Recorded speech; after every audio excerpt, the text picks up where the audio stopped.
One of my daily activities is getting the kids ready for bed. There's pajamas, there's brushing teeth, reading the bedtime story, and drawing their bath. You can probably hear them in the background right now as they're taking their bath. And some days it's getting the toys that they want or the bubbles. Some days they just want to shower. But for the most part, it's a simple routine. And usually I look at it just like that, as a part of the day's routine. One more thing to cross off the list before the day is done, a chore, a mundane activity. But the story of Naaman, and particularly this part we're looking at tonight, makes me wonder if there's another way to look at these daily tasks as these ordinary occurrences. Maybe with a simple question or a prayer before each one that asks, God, is there something to give thanks for in this? God, could this be a way that you reveal yourself? Or, God, is there something about love? Or even just teach me about love through this. In the story of Naaman, it's healing that's found in the everyday. But we'll get to that in a minute. First, I got to finish up bath time with the kiddos. So the story continues, saying that Elisha heard about the king of Israel tearing his clothes in grief and anguish, and that Naaman was in town. And so it says that the prophet invited Naaman to come see him. So Naaman goes off to Elisha's house. And it says before he even arrives, a servant of Elisha goes out to greet him. Now, this is somewhat interesting as a side note.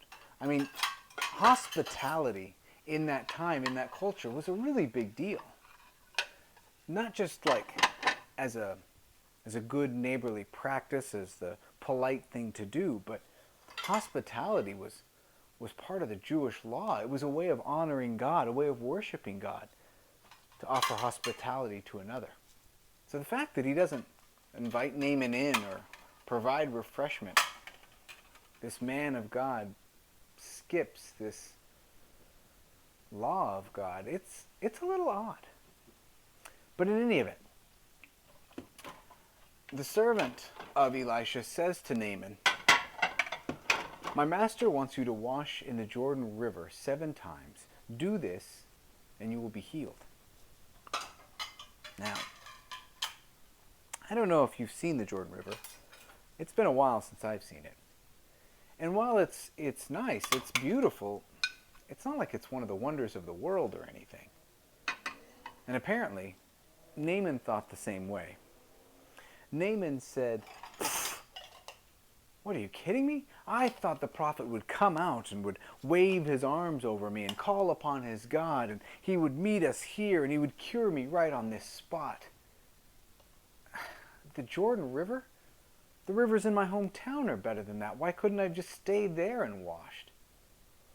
And after getting frustrated and upset, it says he takes off in a huff. I think that's the literal translation, takes off in a huff.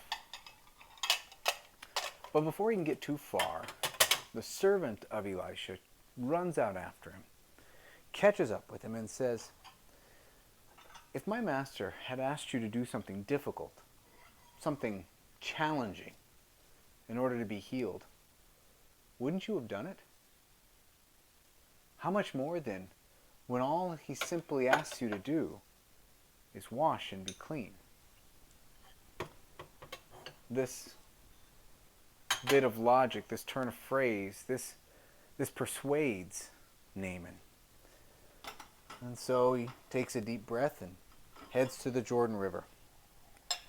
And the scripture says that he washes 7 times, and on his last time emerging from the water, he's clean. He's healed. The thing I love about the story is my ability to relate to it. I know exactly what that feeling is like, that desire to have God show up in these spectacular ways, to have the holy break out before us, to have God give us a guidance that is unmistakable, written across the sky. And yet so often I think God does exactly what God does in this story. Show up in the everyday, the simple tasks, the daily chores. I think God shows up in the mundane.